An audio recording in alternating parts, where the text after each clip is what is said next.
live with Tao. How can imagination be helpful? How can imagination be helpful?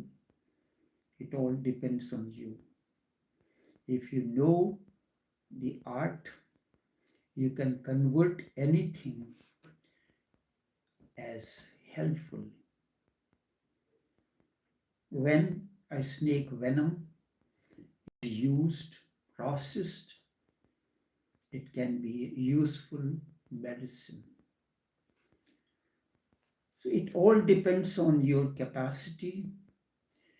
Imagination can be helpful, or it can lead you to daydreaming. It all depends on your inner capabilities to process anything. Similar is the case with the mind. You can use the mind to enter. Many times the question may have come to your mind about Shiva telling Parvati in Vigyan Bhairav Tantra certain techniques which just look like imagination. The question is bound to arise in your mind, can imagination be helpful? I'll tell you based on my own experience, certainly imagination can be helpful in many ways. It is a very important tool. And when you change the imagination in the mind, you are changing the mode of reality. For Tantra, nothing is unreal. Even a dream has its own reality and it affects you. So a dream is not a mere dream. A dream is as real as anything else because it affects you. It changes you. But you do not know how to use it. You are different because of the dream that you had. You will never be the same because a certain dream has happened to you. Suppose you dreamt of achieving something. You will never be the same. So if you dream that you are a thief, in the morning you will say that it makes no difference. It was just a dream. But for Tantra, it is not so. A dream of stealing, of theft has changed you somewhat. Your reality is different. In the morning, you cannot be the same. Whether you recognize it or not, it has affected you. It will affect your behavior, your future, because it is the seed that goes into you. Even a dream is not irrelevant. And you think that dreams are just dreams. They are like seeds. That is not so, because you cannot create a dream consciously. You cannot choose a dream. It happens to you as anything else happens to you. You can choose a dream. You can think about a dream that you will. You cannot. Can you think about something that you would like to dream tonight? No, it is not. A dream is just a flower. A rose flower comes on a rose bush. You cannot change the flower unless you change the seed. From the seed onward, the quality of the flower will change. You cannot change the flower. A dream is a flowering, and the seed is your way of life living. If you can change the dream, you can change the reality. I'll give you a simple example. What does a thief does? he tries to enter, he saw that this palace has many treasures. He has imagined, he has visualized, or any person's residence. This building looks very nice from outside. If it is so nice from outside, it must have treasures hidden behind it, hidden within it. So he imagines, he uses different techniques, makes entry through the wall or any possible way. First he surveys it, and then he decides to enter through this particular wall or through this door. So he makes an opening in the wall, and through that he enters into. He knows the art. If there is a lock, he uses the thunderbolt to cut the lock. Or if the lock is a combination lock, he knows the art of unlocking the door combination. Is it not a technique that he knows how you, in ordinary way of life, do not know? If you do not know the code to unlock the door, you are not an expert. But the thief is an expert in unlocking any lock that has a combination. He unlocks the door. He first makes an entry through a door or through a wall, making a hole in the wall. He enters the palace. He sees the magnanimity within. He sees a safe, but the safe has a combination lock. He uses his skills to unlock the safe, and then what he does, his wonder is struck with the treasures within, the diamonds, the pearls, the jewelry, the gold, the money, all that. What he does, he picks up all that, but he is not supposed to remain within, otherwise he will be caught. So through the door, through an opening, he entered that building, but he made his own effort to enter because it was not possible for him to enter the otherwise. And even if he has entered as a guest of the king, he would have not gotten the opportunity to open the safe and do all that which was possible for him to do as a thief. So he enters through in a secret manner. He unlocks the safe, takes away the jewels and uses the same passage through which he came into the building. Same door, and he comes out. Now he has gathered the treasures which he uses for his own purpose. This is an analogy. Can this analogy be used somewhere else? Do you have the capabilities? Yes, a seeker is like a thief. He penetrates the mind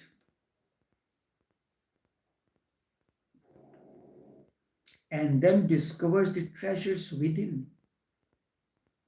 He comes out and starts using those treasures as imagination, foresights, and everything.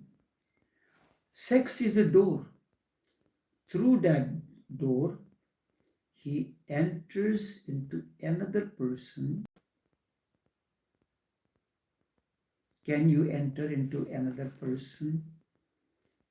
Sex means intimacy. Through that intimacy, he enters the inner realm of the person, explores the treasures. And what are the treasures? Harmony, oneness, integration, all these things. Through the door of sex, he has entered into the other person, discovered the, and he performed the role by entering through that entrance properly, explores the treasures, brings the treasures with him, and applies those treasures in other aspects of life which he performs, which he has to do on a day-to-day basis. Just as the thief, whatever the pearls or diamonds or precious metal he has gathered, collected from inside, he uses for his own basic needs of a better life, build a house, and maybe start his own business, maybe do something else. So the same way, imagination can be a tool for you, but you have to know the art how to use it. It can be helpful. Snake venom, when it is processed in the lab, it becomes a life-saving medicine. Some of the medicines are made by using the poison. There is a system of medicine known as homeopathy. There is a particular medicine that is known as Canthus vesiforus. Vesifora is an insect. The poison from that insect is processed and converted into medicine, which is useful in many ailments according to the system of homeopathy. Canthus vesifora. Simply, you must know the art of converting anything that is harmful to you. As such, it is said, imagination is harmful. Yes, if you continue, use it as a tool for daydreaming, but not making an effort. Anything that you do, it must appear to you as a dream first. You want to build a house, it comes to you like an imagination, a dream that you want to build a house. Now, after that, you have to introspect, look at your resources. So you looked at your resources. Yes, I have the resources. Then the next step is you have to start giving it a formal shape. So you consult an architect. A more concrete shape is given to your dream. Then the whole process goes on. The building comes in place. Then the machinery or whatever it is needed, the decoration and everything. So now you have converted that dream into an imagination into a reality. It all depends on you. So in Vigyan Bhairav Tantra, Shiva gives a small techniques that seem, and he says, imagine, visualize. Meditation is based on visualization. You visualize it, that this is what you do when you're looking at the candlelight. You are looking at the candlelight in front of you without blinking your eyes. What it does, it becomes a technique. Visualization or dreaming becomes a technique. And then what happens? Your eyes get fixed. When eyes are, the eyelids are not, the eyeballs are not moving, it is fixed, then the thought process stops in the mind. It is the outcome, because there is a direct connection between the movement of thoughts in the mind and the movement of the eyeballs. Sometimes people are sleeping, but if you look at them, their eyeballs have a movement. Eyes have a movement. That means, although the person is sleeping, but there is a thought going on in the mind, and when you have this kind of a sleep, it is disturbed sleep, and you will not get up in the morning fresh, alive, pulsating with new life. So it is, the seed is there. So you are using the simple technique, visualization techniques. So many times, many techniques will appear imaginary, but they are also real if you follow them in a systematic manner. And Tantra is trying to change your imagination into reality. If the imagination can be changed, then the hidden reality behind it will automatically be different, and it will transform you. You have seen, visualized what does a thief does and how he does. Isn't it, when you are entering into a sex life, many things happen. You can, your life, you can experience bliss, you can experience inner harmony, integration, unity of thoughts. There is a clarity of vision. If you have followed the process correctly in the right manner, the way the act of sex has to be performed. Otherwise, it will allow your energy to move in the reverse direction, and instead of that, your life is full of chaos, conflict, and misery. This is what happens in most of the cases, because we do not use the technique properly. We do not know how to use a particular technique. This is the entire subject matter of Tantra, is trying to change the way you look at imagination, the way you utilize the faculty of imagination. And if imagination can be changed, then the hidden reality behind it will also be changed, and it will be different. The techniques that the masters go on explaining and discussing, most of these start with imagination, from your dreams, from your mind. Three things have to be remembered. One, whatsoever happens to your mind is not superficial. It is happening because of you, because you are the seed. It is happening because you happen to be in a certain situation.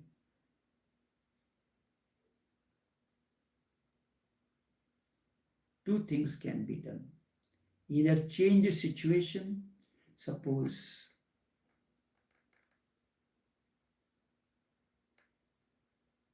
you are talking to your employer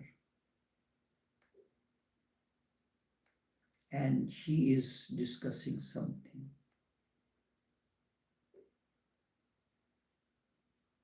There is a situation, And if the it is happening because you happen to be in a particular situation, two things can be done: either change the situation, just as when the winter approaches, the winter is the situation. In winter, something start changing, your lifestyle, your way of apparel, and all these things begin to change. So two things can be done: either change the situation, then you will have to start from the body, because body is the situation. If you are not starting with the situation, then change the happening. It will persist. It will not be easy to change it. But if you make an effort, that you go on making the effort, if you are stubborn and not defeated, then the very effort will change. So body creates a situation. One thing is certain: you may not achieve the goal that you are thinking of, but the fact that you make this effort will bring a change. You will be different. Whether you succeed or fail, you will be certainly different. You have started the process, whether you achieve the goal or not, but certainly very effort is important. So the first thing is, whatsoever, remember one thing, the number first, whatsoever happens to your mind is not superficial, it is happening because of you, because of the situation. It is happening because you happen to be in a particular situation. So when you use a particular body posture, a particular hand gesture, then it has a certain kind of an impact or effect on your brain, on your mind. It is happening because of you. It happens because you happen to be in a particular situation. You are sitting in a particular position. When you are sitting in the lotus posture, so what is happening? And you are using a Jnana mudras, keeping your hand gestures like this. The first finger, the index finger and the middle finger and the thumb are put together, and the other fingers, the two fingers, are straight, and you keep it on your lap. So what it is happening? The circle is completed, and because the circle is completed, the energy which normally releases from the end of nerves is not releasing. So the energy in the body is not circulating within, and this hand gesture makes a new opening. The energy that was unnecessarily flowing through the ends of the nerves. So when you get angry, you shake your hand that way. So energy is released and you feel relaxed somewhat.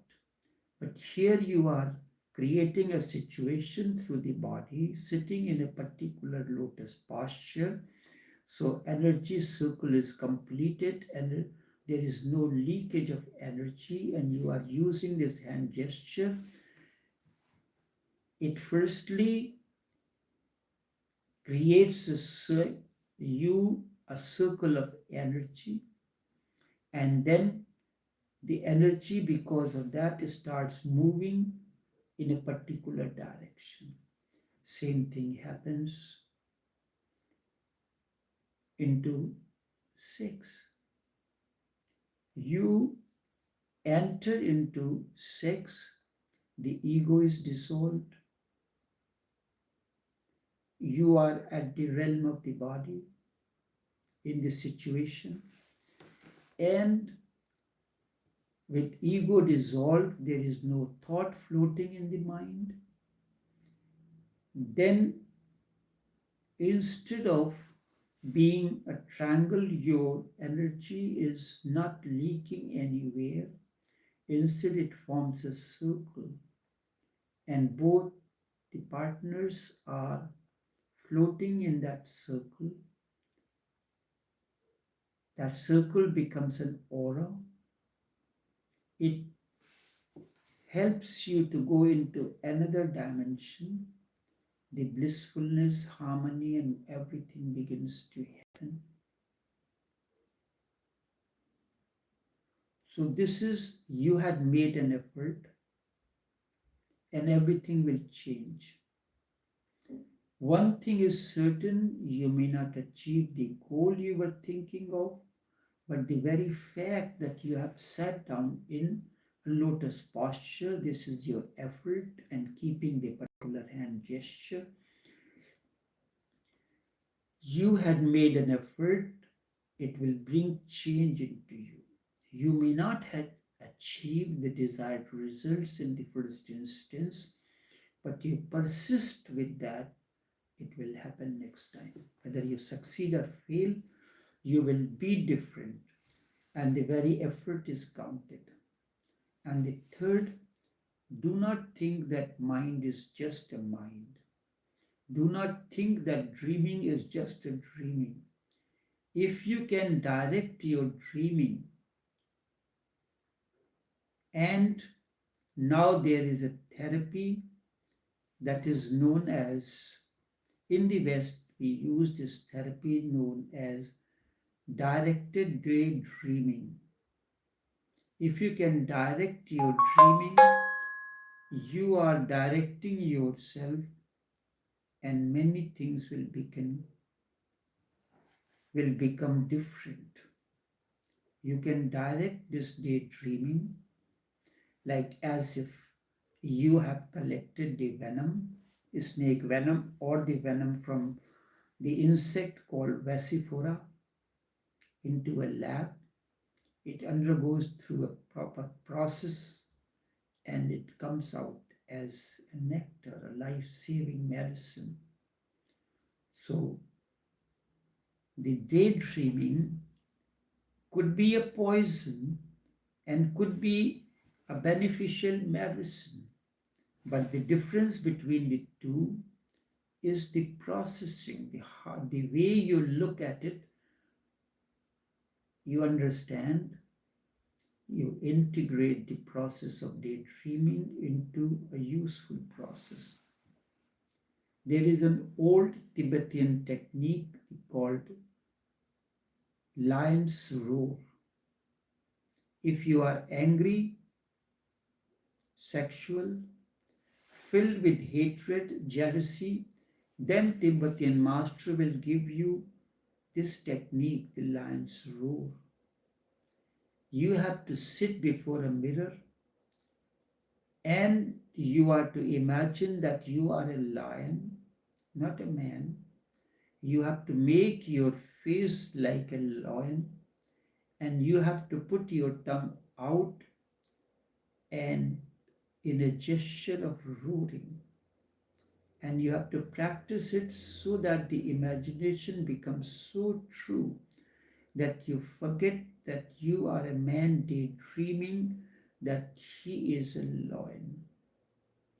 And when the point comes when you have really fallen prey to your own imagination and you have become a lion, and the real roar comes out of you, suddenly it will bring transformation.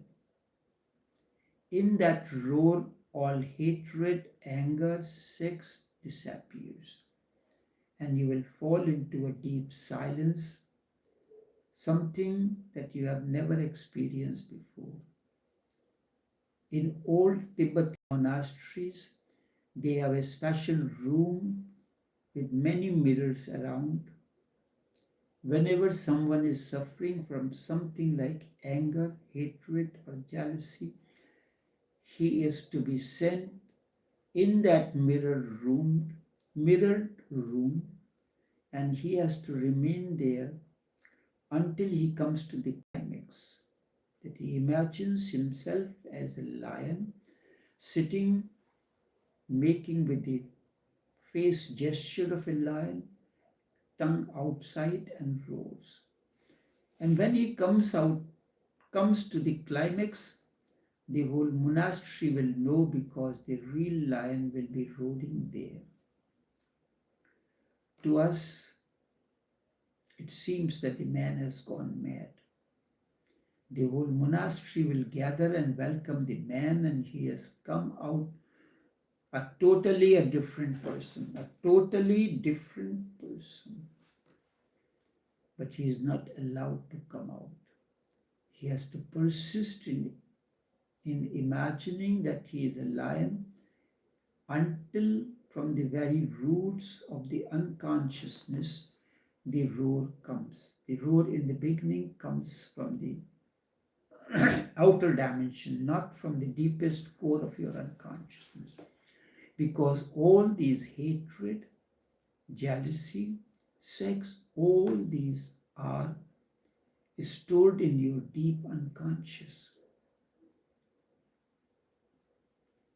The whole body has to be involved into it. When you look into sex, your whole body is not pulsating. Only the vibration is localized in a particular part of the body. How many times have you experienced that the entire body pulsates as if an earthquake has taken place? And after the earthquake is calmed down, the tremors continue to happen for a longer period of time. Your every cell roars, and in that roar, everything is thrown out. It is the deepest catharsis possible. And you will never see that man angry again, because now the poison is not there. Because anger, hatred, jealousy, these are all poisons that poison your words, poison your behavior, poison your interaction. For the first time, the face will become that of a human. When you look at your face, you have a human face, but behind that human face, you had so many other things hidden in you. Sometimes you are like a monkey, other times you are like this and that, and this is what continues to happen in life. Only this much for this morning. Until we come back again, take care and do have a pleasant day.